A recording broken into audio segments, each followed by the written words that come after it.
Genetics বা বংশগতি। তাহলে কি কি জানলাম আমরা? জেনেটিক্স বা বংশগতি মানে কি না, এক প্রজন্মে বংশগত চারিত্রিক বৈশিষ্ট্যগুলি অপত্যতে সঞ্চারণ হওয়া, অর্থাৎ পিতামাতার বৈশিষ্ট্যগুলি তার সন্তানদের ক্ষেত্রে সঞ্চারণ, এটা হচ্ছে বংশগতি। আর বিজ্ঞানের যে শাখায় এই বংশগতি নিয়ে আলোচনা করা হয় তাকে কি বলা হয়? বংশগতি বিদ্যা বা জেনেটিক্স।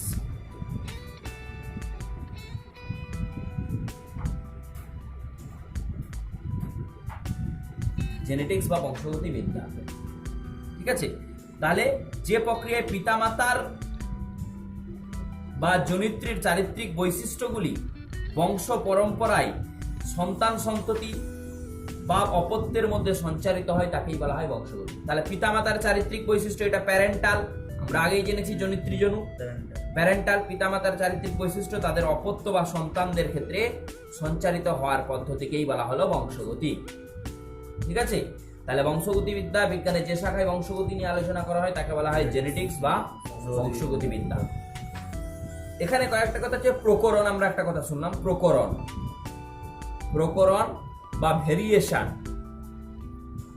বা এটাকে আমরা আরো বলতে পারি ভেদ বলতে পারি, কি বলতে পারি, বা পার্থক্য বলতে পারি, তাই না? তার মানে যে একই প্রজাতির মধ্যে যে কত ধরনের পার্থক্য আছে তাকেই আমরা ভেদ বা প্রকরণ বলতে পারি। ভেদ বা প্রকরণ বলতে পারি। কি পার্থক্য আছে একই প্রজাতির মধ্যে? অনেক ধরনের। আমরা তো দুটি আলাদা প্রজাতি হলে তো অনেক পার্থক্যই পাওয়া যাবে, কিন্তু একই প্রজাতির মধ্যে দেখতে গেলে আমরা অনেক পার্থক্য পাবো। সেগুলো কিসের কারণে হতে পারে? প্রকরণ। এটাকেই বলা হয় প্রকরণ বা ভেদ। যেমন আমরা দেখি যদি মানুষের মধ্যে কারোর কানের লতি মুক্ত হচ্ছে, কারোর কানের লতি কি হচ্ছে? যুক্ত হচ্ছে। কেউ জিভকে রোল করতে পারে, তাকে রোলার জিভ বলা হচ্ছে, আর কেউ পারে না। তার মানে এগুলোই হচ্ছে প্রকরণ বা ভেদ। এর প্রকরণ বা ভেদ সৃষ্টির কারণ কি? এক নম্বর হচ্ছে পরিবেশগত কারণ, তাই না? পরিবেশগত কারণ, পরিবেশ, যে পরিবেশে বসবাস করে সেই ধরনের পরিবেশ তাদের সেই ধরনের বৈশিষ্ট্য প্রকাশে বা অনেক চারিত্রিক বৈশিষ্ট্য প্রকাশে বাধ্য হয়।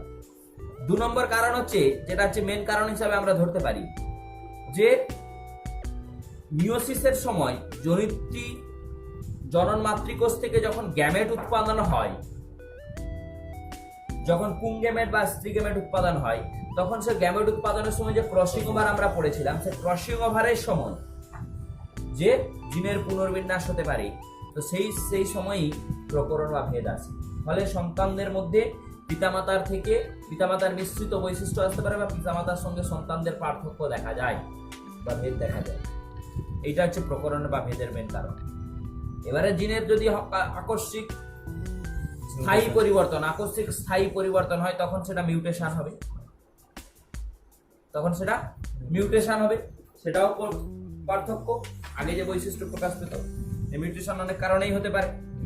যদি ক্রোমোজোমের জিনের মধ্যে এটা যদি ক্রোমোজোম হয়, এগুলো যদি জিন হয়, তাহলে সেই ক্রোমোজোমের জিনের মধ্যে যদি কোনো নতুন জিন এসে অ্যাড হয়, বা কোনো একটা জিন যদি বাদ চলে যায়, বা কোনো জিনের যদি স্থান পরিবর্তন হয়,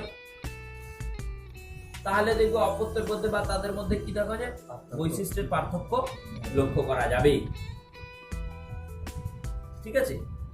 তো এরপরে আমরা সরাসরি তাহলে বংশগতি জানলাম, প্রকরণ জানলাম। জিনের মাধ্যমে পরিবেশের এবং প্রভাবজনিত কারণে, তাহলে দুটো কারণ বলছে, একটা হচ্ছে জিনের মাধ্যমে বা পরিবেশের প্রভাবজনিত কারণে একই প্রজাতিভুক্ত জীবেদের মধ্যে চারিত্রিক বৈশিষ্ট্যের যে পার্থক্য লক্ষ্য করা যায় তাকেই বলা হচ্ছে প্রকরণ। আর মিউটেশন বললাম কি? মিউটেশন এটাই যে কোনো প্রজাতিভুক্ত জীবের বংশানুক্রমিকভাবে জীবকোষের মধ্যে সঞ্চারণযোগ্য জিনের যে আকস্মিক এবং স্থায়ী পরিবর্তন হতে হবে। আকস্মিক এবং স্থায়ী পরিবর্তন মানে ওই যে পরিবর্তনটা হলো পরবর্তী প্রজন্মে ধরে রাখতে পারে, তাকেই বলা হচ্ছে মিউটেশন, ঠিক আছে। তাহলে এতগুলো জিনিস আমরা বংশগতি পড়ার আগে জেনে গেলাম। কি কি জানলাম? জিন বংশগতি কাকে বলে জানলাম, বংশগতি বিদ্যা কি। তার আগে আমাদেরকে অবশ্যই জানতে হবে বংশগতি বিদ্যার জনক, ফাদার অফ জেনেটিক্স।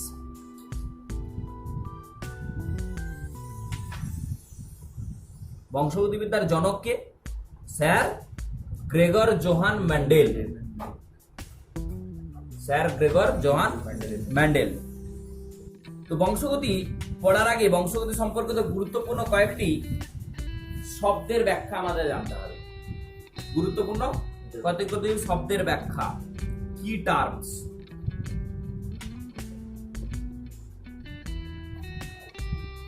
যে ব্যাখ্যাগুলি বা যে শব্দগুলি আমরা না জানলে পরবর্তীকালে আমাদের ক্ষেত্রে অসুবিধা হতে পারে।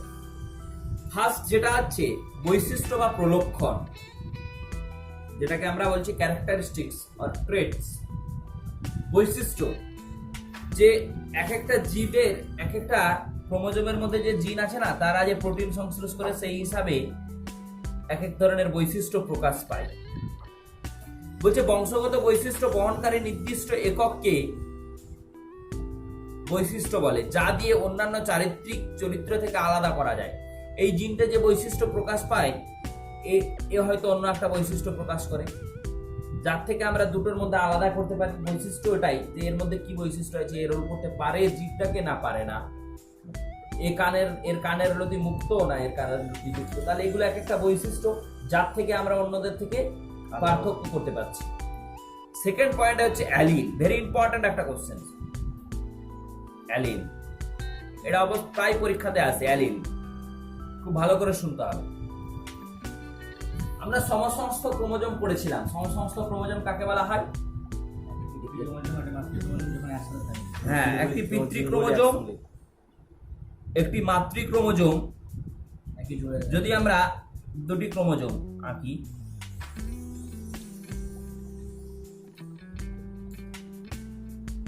মনে করলাম এটা একটি ক্রোমোজোম, আবার এটা একটি chromosome.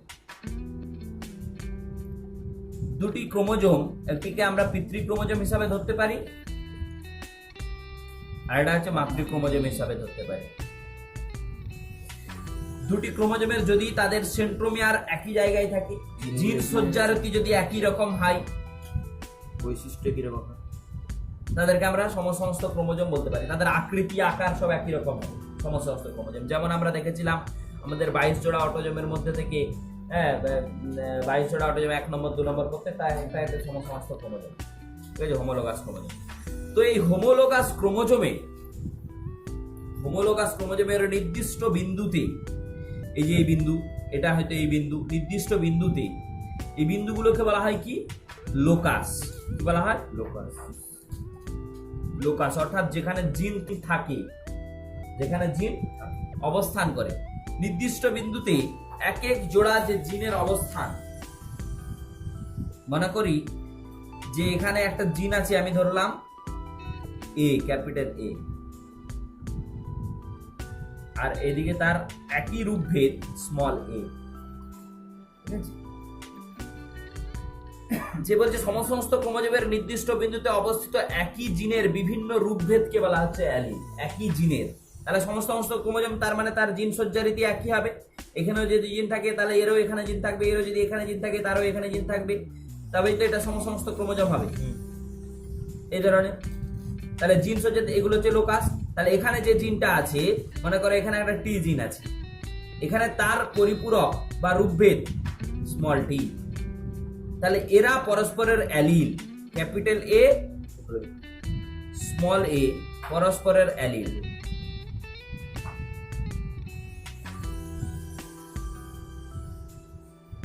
Capital T small tea পরস্পরের অ্যালিল। এরকম কি হতে পারে এ আর টি এটা পরস্পরের অ্যালিল? না, হতে পারে না, কারণ এ তার রূপভেদ নয়, তাই না? ক্যাপিটাল টিকে আমরা সাধারণত হয় ক্যাপিটাল আইদার স্মল, তবে এরকম হতে পারে যদি এখানে ক্যাপিটাল টি এবং এদিকেও ক্যাপিটাল টি একই রূপে হতে পারে, বা স্মল টি, তবে পরস্পরের অ্যালিল হতে পারে। কিন্তু এই ধরনের জিন বা এই অন্য রূপভেদের জিন, তারা পরস্পরের অ্যালিল হয় না, সাধারণত মানে লেখা হয় না বা ওইভাবে হয় না। তাহলে ক্যাপিটাল এ স্মল এ পরস্পরের অ্যালিল। ক্যাপিটাল টি পরস্পরের অ্যালিল, ক্যাপিটাল স্মল টি পরস্পরের অ্যালিল। ঠিক আছে, তাহলে জানা গেল যে সমস্ত ক্রোমোজোমের যে বিন্দুতে জিন থাকে তাকে সেই বিন্দুটাকে আমরা কি বললাম? লোকাস। লোকাস। এটাও পরীক্ষায় আছে, লোকাস কি। পরবর্তীতে আসছি অ্যালিলের। তাহলে যে বিন্দুতে জিনের অবস্থান করে সেই বিন্দুটাকেই বলা হচ্ছে লোকাস। তাহলে ওই পরিপূরক বা নির্দিষ্ট বিন্দুতে অবস্থিত একই জিন যে দুটো জিন মিলে একটা বৈশিষ্ট্য প্রকাশ পায়, সমস্ত মানে দুটি আলাদা আলাদা দুটি জিন তারা মিলে একটা বৈশিষ্ট্য প্রকাশ করবে। ঠিক আছে, একই জিনের দুটি আলাদা রূপভেদ। রূপভেদ মানে ধরো আমরা জিনটা মনে করলাম যে কালারের যদি একটা হয়, কালারের জিন যদি হয় তাহলে তার রূপভেদ দু ধরনের হতে পারে। একটা হচ্ছে এই একটি সমস্ত ক্রোমোজোমের এর ধরো জিনটা হচ্ছে কালারের জিন, তো সেখানে তার রূপভেদ কালার একটা হচ্ছে ব্ল্যাক হলো, একটা হোয়াইট হলো। আমরা ক্যাপিটাল বি কে ব্ল্যাক এবং স্মল বি কে হোয়াইট, মানে এটা প্রচ্ছন্ন হলে এটা প্রকট হবে, হয়তো কালোটা প্রকাশ পেল। ঠিক আছে, তার মানে এরা পরস্পরের রূপভেদ, অ্যালিল। ঠিক আছে, এই অ্যালিলটা ভেরি ইম্পর্টেন্ট, এবং অ্যালিল পড়ার সময় এই অ্যালিল লিখতে হবে সমস্ত ক্রোমোজোমের নির্দিষ্ট বিন্দুতে অবস্থিত একই জিনের বিভিন্ন রূপভেদকে অ্যালিল বলা হয়। দিয়ে এইভাবে দুটি সমস্ত ক্রোমোজোম একে একটি লোকাস একে এবং সেখানে জিন দিয়ে নিচে লিখে দিতে হবে ক্যাপিটাল এ স্মল এ পরস্পরের অ্যালিল, তাহলে ফুল নাম্বার পাওয়া যাবে। তারপরেই আছে লোকাস। লোকাস তো আমরাই জানলাম যে ক্রোমোজোমের সমস্ত ক্রোমোজোমের যে বিন্দুতে জিন অবস্থান করছে, যে স্থানে কোন জিন অবস্থান করে সেই স্থানটিকে লোকাস বলা হয়। বোঝা গেছে? মানে এটা একটা লোকাস, এটা একটা লোকাস, এটাও লোকাস, এখানে জিন আছে। তারপরে আসছি এক সংকর এবং দ্বিসংকর জনন। ইংলিশ টার্মগুলো জেনে রাখতে হবে। এক সংকর, কারণ পরবর্তীকালে ইংলিশ টার্ম দিয়ে কোশ্চেন আসে। দ্বিসংকর, এক সংকর আর দ্বিসংকর। সংকর কথার অর্থ কি? মিশ্রণ। সংকর কথার অর্থ হচ্ছে মিশ্রণ। যদি আমরা একটা তেলে বা দুধের সঙ্গে, তাহলে দুধটা হলো যদি খাঁটি দুধ থাকে তবে সেটা খাঁটি বলবো। এখানে যদি আমরা জল দিয়ে দিই তাহলে সেটা কি হয়ে যাবে? মিশ্রণ হয়ে যাবে, সেটা সংকর হয়ে যাবে, আর কিন্তু আর খাঁটি থাকছে না তখন, তাই না? তাহলে সেরকম যদি আমরা দুটি মানে যেটাই থাকবে সেটাই যদি হয় তবে সেটা খাঁটি, এবং ওর সঙ্গে কিছু মিশে গেলে তবে সেটা আমরাকে সংকর বলবো। তার মানে এক সংকর যেটাকে আমরা মনো হাইব্রিড, ইংরেজিতে বলা হচ্ছে হাইব্রিড। সংকর আমরা বিভিন্ন হাইব্রিড ফল খাই না, যেগুলোকে না হাইব্রিড ফল বা হাইব্রিড, হ্যাঁ, সেগুলোকে বলা হচ্ছে এক সংকর বা এক সংকর হচ্ছে এখানে, সেগুলোকে বলা হচ্ছে সংকর বা হাইব্রিড। এক সংকর এরকমই যে এক জোড়া বিপরীত বৈশিষ্ট্য নিয়ে যদি আমরা চারিত্রিক বৈশিষ্ট্য লক্ষ্য প্রকাশ পায় তখন তাকে বলা হয় এক সংকর। মানে এক জোড়া চারিত্রিক বিপরীত বৈশিষ্ট্য বলতে, যে ধরো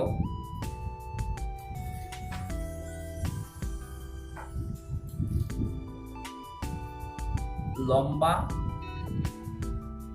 যার জন্য ক্যাপিটাল টি,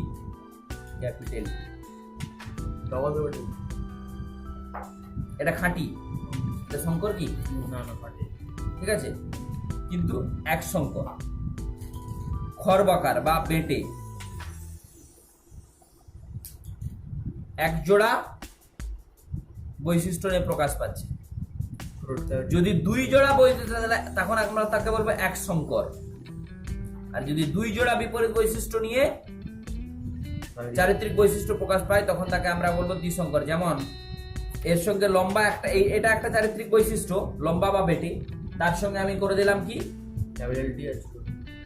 কালো সাদা, মানে এটা লম্বার জন্য টিটি, বেটের জন্য স্মল টি। এর সঙ্গে এটা এক জোড়া বৈশিষ্ট্য, মানে লম্বা, তার সঙ্গে করে দিলাম কালো। তাহলে দুই জোড়া বিপরীত সময় এক জোড়া, দুই জোড়া, আর তার সঙ্গে এদিকে ঠিক করলাম কি বেটে আর সাদা। দুই জোড়া বৈশিষ্ট্য দিয়ে যখন হবে তখন সেটা হবে দ্বিসংকর বা ডাই হাইব্রিড। এটা হচ্ছে মনো হাইব্রিড। ক্যাপিটাল টি কোনো এক জোড়া বিপরীত বৈশিষ্ট্য নিয়ে, ঠিক আছে। আর হচ্ছে দুই জোড়া বিপরীত বৈশিষ্ট্য নিয়ে যখন কোনো চারিত্রিক বৈশিষ্ট্য প্রকাশ পাবে তখন সেখানে আমরা মানে এখানে আমরা দুই ধরনের বৈশিষ্ট্য আসবে, দুই ধরনের, একটা লম্বা আসবে এবং তার সঙ্গে রং আছে। কালো আসবে, মানে দুই ধরনের, একটা হচ্ছে লম্বা বা বেটের দিয়ে দিক থেকে একটা বৈশিষ্ট্য, আর হচ্ছে এটা কালো বা তাহলে দুই জোড়া বিপরীত বৈশিষ্ট্য হবে। বলছে কি এক জোড়া বিপরীত বৈশিষ্ট্য চারিত্রিক বৈশিষ্ট্য সম্পন্ন একটি প্রজাতির দুটি জীবের মধ্যে সংকরায়ন ঘটানোকে এক সংকরজনন এক জোড়া বিপরীত বৈশিষ্ট্য নিই। আর যদি আমরা দুই জোড়া বিপরীত বৈশিষ্ট্য নিয়ে দুই জোড়া করে বিপরীত বৈশিষ্ট্য নিয়ে তাদের মধ্যে যদি সংকরায়ন ঘটাই তো তাহলে সেই ধরনের হবে দুই জোড়া বিপরীত চারিত্রিক বৈশিষ্ট্য সম্পন্ন একই প্রজাতির দুটি জীবের মধ্যে সংকরায়ন ঘটানো হয়। অবশ্যই সংকরায়ন করতে গেলে আমরা একই প্রজাতির ক্ষেত্রেই করতে হবে, কারণ প্রজাতির সংজ্ঞাই আমরা আগে জেনেছি, যারা নিজেদের মধ্যে যৌন জননে লিপ্ত হতে পারে তাদেরকে বলা হচ্ছে প্রজাতি।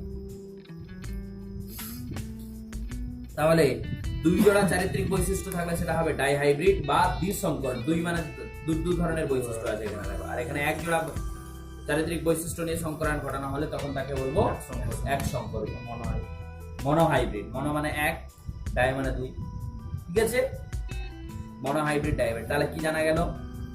অ্যালিল, লোকাস, মনোহাইব্রিড, ডাইহাইব্রিড জানা গেল। তাহলে মোটামুটি প্রকাশগুলো জানতে হবে যে মনোহাইব্রিড হলে কি রকম। আমরা যদি এটার সঙ্গে এই ধরনের বৈশিষ্ট্য করি তবে এটা মনোহাইব্রিড না ডাইহাইব্রিড হবে? মনোহাইব্রিড। যদি এখানে আমরা দিয়ে দিলাম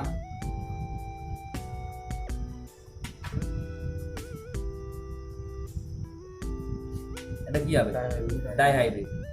তাহলে দুই জোড়া বৈশিষ্ট্য আছে, এটার জন্য একটা বৈশিষ্ট্য, এটার জন্য একটা বৈশিষ্ট্য, এই জোড়া। কারণ আমরা আগেই জেনেছি যে অ্যালিলরা কি পরস্পর জোড়ায় তাদের চারিত্রিক বৈশিষ্ট্য প্রকাশ করে। এরপরে হচ্ছে সমসংকর আর বিষম সংকর বা হোমোজাইগাস হেটেরোজাইগাস, এই কথাটা আমরা আগে শুনেছি।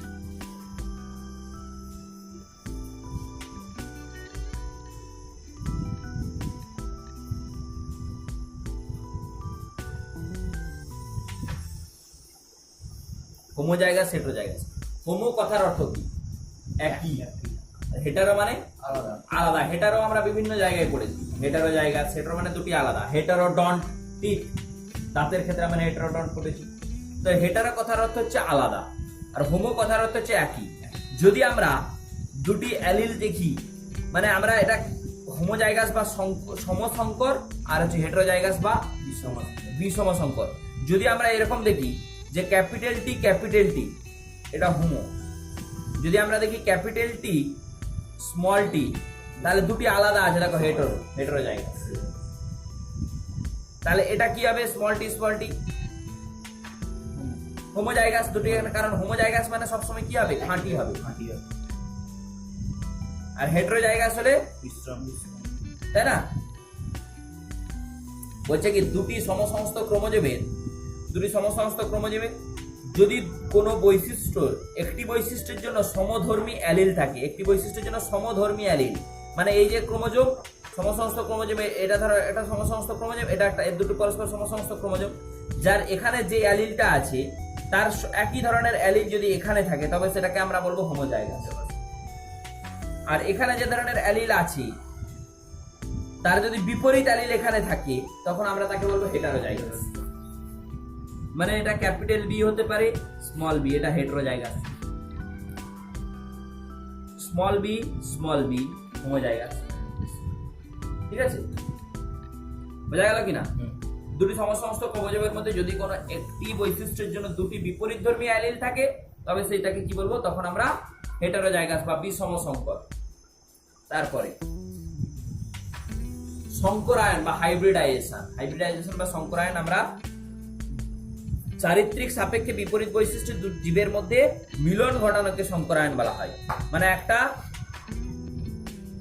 মাতার বৈশিষ্ট্য আর হচ্ছে পিতার বৈশিষ্ট্য, দুটো বৈশিষ্ট্যকে যদি আমরা মিলন ঘটাই, মাতার বৈশিষ্ট্য ধরলাম বা মাতৃ থেকে যে গ্যামেট সৃষ্টি হয়েছে সেখানে ধরো কালো আর এখানে ধরো সাদা, তাহলে দুটি তখন তাদের থেকে গ্যামেট হবে বি, এটা গ্যামেট হবে স্মল বি, দিয়ে মিলন ঘটালে কি হবে? Capital B small B.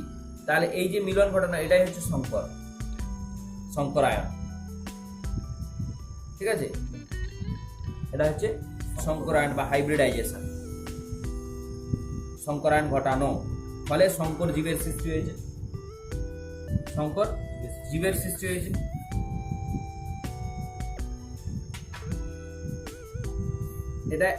এটা তাহলে কত ধরনের সংকর হলো? এক সংকর না দু সংকর? এক সংকর। যদি দ্বিসংকর হয় তার মানে দুটো চারিত্রিক বৈশিষ্ট্য তখন থাকবে, তখন হয়তো এখানে আর একটা চারিত্রিক বৈশিষ্ট্য জুড়ে দিলে হয়ে যাবে। তখন এর ক্ষেত্রে কি কি আসবে? এখানে আসবে টি আর বি, এখানে আসবে স্মল টি বি। তাহলে এক্ষেত্রে হবে কি? Capital T small tea, capital B small B, দুটি বৈশিষ্ট্য দ্বিসংকরের ক্ষেত্রে হবে। বুঝা গেল? তাহলে সংকরায়ন ঘটানো এটাকে। আর আমরা আগে এক সংকর দ্বিসংকর তো পড়েছি, যদি একটি চারিত্রিক বৈশিষ্ট্য নিয়ে সংকরায়ন ঘটানো হয় এক সংকর, দুটি চারিত্রিক বৈশিষ্ট্য নিয়ে সংকরায়ন ঘটানো হয় তাহলে দ্বিসংকর। তারপরে হচ্ছে বিশুদ্ধ জীব এবং সংকর জীব, যেটা আমরা আগেই জানলাম। বিশুদ্ধ মানে খাঁটি। বিশুদ্ধ কখন বলবো? যদি দুটি সম বা অবিমিশ্রিত মানে মিশ্রিত নয় এমন বৈশিষ্ট্য সম্পন্ন জীবের মিলনের ফলে যে জীব সৃষ্টি হয় তাকে হচ্ছে বিশুদ্ধ জীব বলা হবে। যেমন হচ্ছে ক্যাপিটাল টি, এদের মধ্যে সংকরায়ন ঘটানো হলে এখান থেকে ক্যাপিটাল টি আসবে, এখানেও ক্যাপিটাল টি আসবে। গ্যামেট, তাহলে দুটি গ্যামেটের মিলন হলে ক্যাপিটাল টি, তার মানে এটা কি হলো? হোমোজাইগাস বা শুদ্ধ হলো, খাঁটি, এটাকে আমরা বলতে পারবো, তাই না? হোমোজাইগাস সবসময় খাঁটি হয়। ঠিক আছে,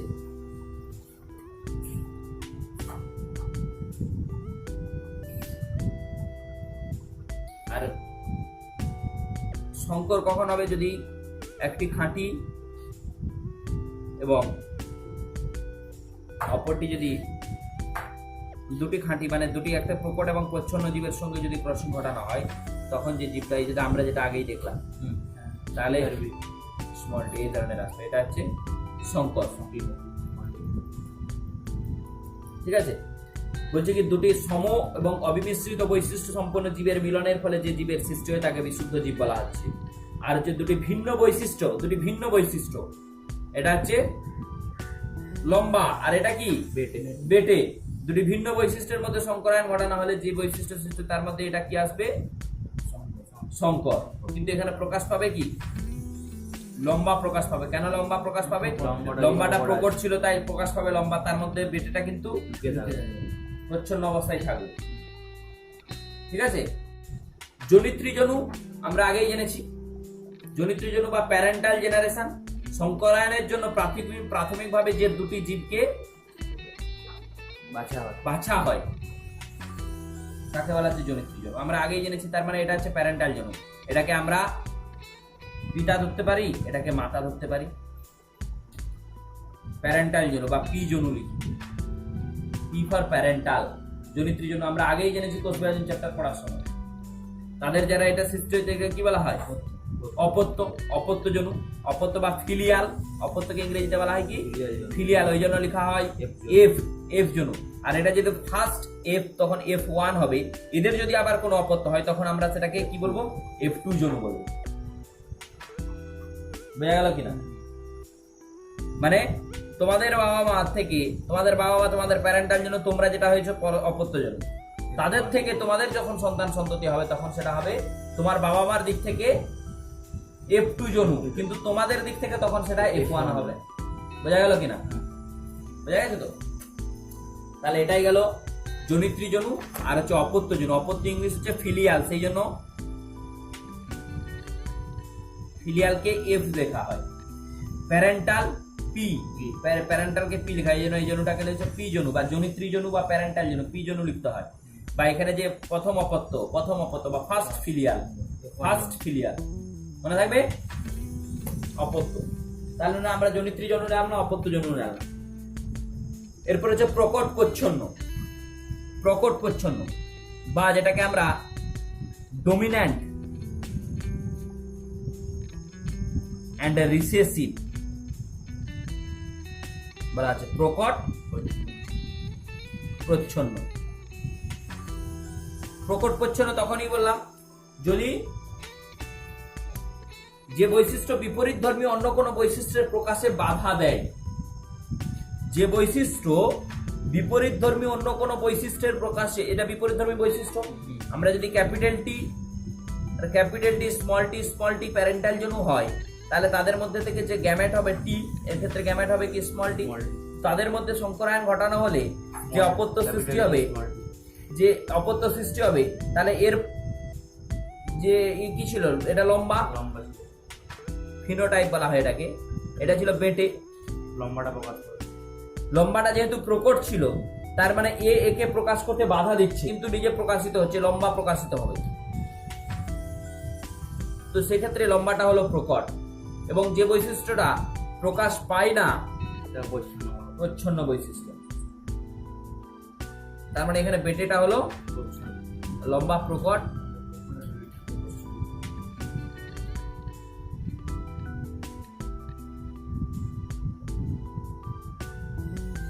ঠিক আছে।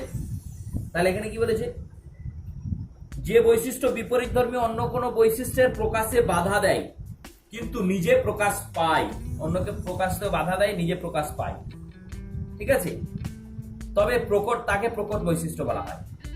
আর বিপরীত ধর্মী অন্য কোনো বৈশিষ্ট্যের এবং হেটেরোজাইগাস অবস্থায়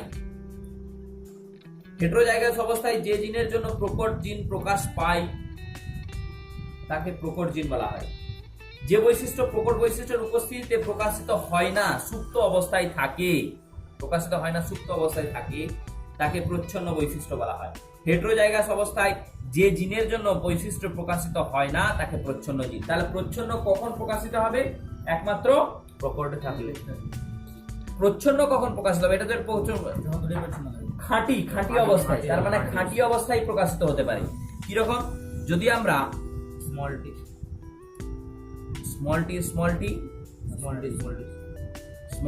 টির মধ্যেই করি, তখন কিন্তু স্মল টি আসবে। বা এই যে এই অপত্যজনুর সঙ্গে ক্যাপিটাল টি স্মল টি এর সঙ্গে যদি আবার একটা সংকরণ ঘটানো হয়, তাহলে দুই ধরনের গ্যামেট হবে এখানে।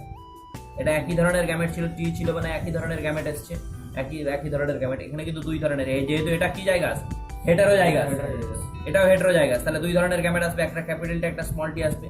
এখানেও কি আসবে? Capital T small tea. তাহলে ক্যাপিটাল টির সঙ্গে ক্যাপিটাল টি,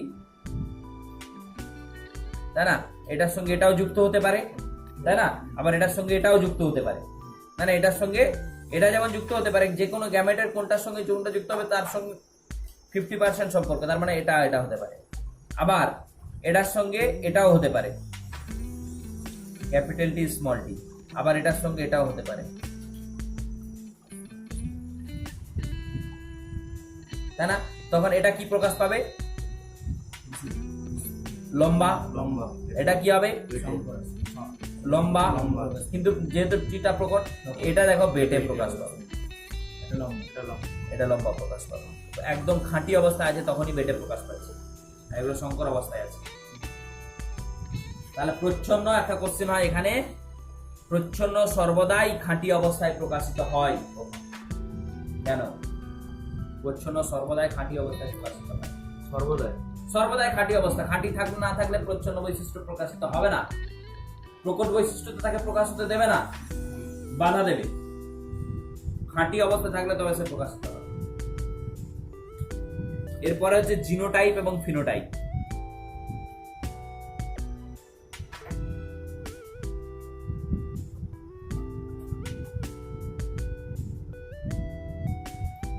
জিনোটাইপ, ফিনোটাইপ। কোন জীবের চারিত্রিক বৈশিষ্ট্যের বাহ্যিক প্রকাশকে জিনোটাইপ বলা হয়। বাহ্যিক প্রকাশ বলা হয় কোন জীবের চারিত্রিক বৈশিষ্ট্যের বাহ্যিক প্রকাশ। বাহ্যিক মানে আমরা এটাকে বাইরে থেকে কি দেখতে পাবো? গাছটাকে লম্বা দেখতে পাবো, কি বেটে দেখতে পাবো।